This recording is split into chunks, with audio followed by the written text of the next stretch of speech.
So distance off the tee is something that came up and comes up a lot.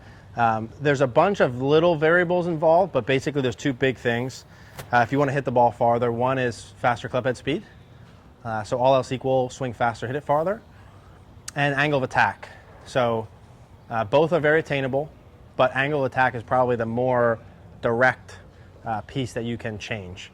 So we'll talk about how to do that in a minute, but to hit the ball the farthest, I want the most speed and the most up on the ball. So the more, when I swing my driver, the more I hit downward on it, the shorter I'm going to hit it.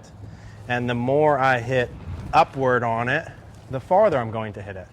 So there's other things involved. There's spin rates, there's dynamic loft, yada, yada, yada, but speed and angle of attack. So let's just assume that your club head speed is going to be the same as it is.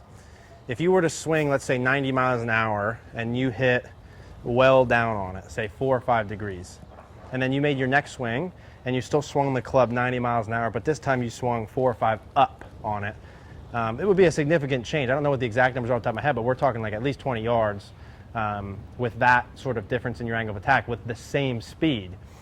So I'm going to hit one and just kind of show you with an upward angle of attack at my speed how far it goes, and then how far it goes with a downward angle of attack, and then we'll talk about how to accomplish it. So here would be my normal. This would be hitting up on the ball with my normal club head speed, and let's go ahead and try that one and see how we do. So that would be my normal. Let's see.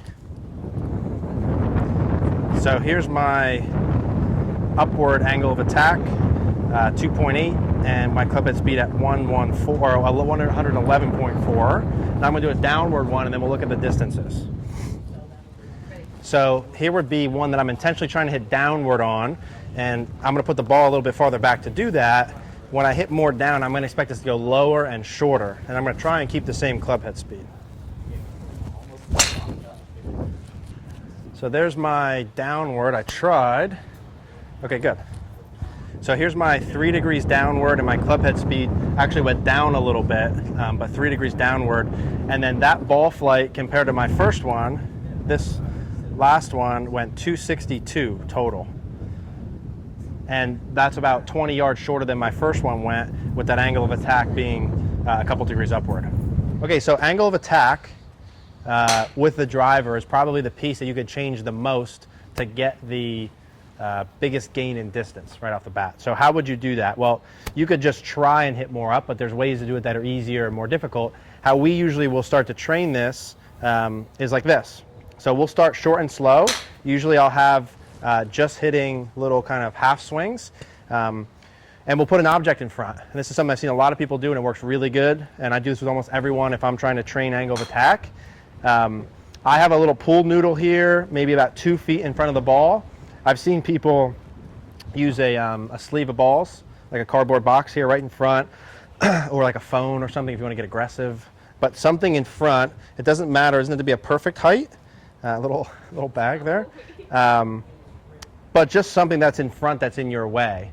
And then it's nice with the TrackMan because we can then measure the angle of attack. I found with this noodle, if I usually put it about 2 grip widths in front, 2 grip widths, say that 5 times fast, in front, that produces the angle of attack slightly upward.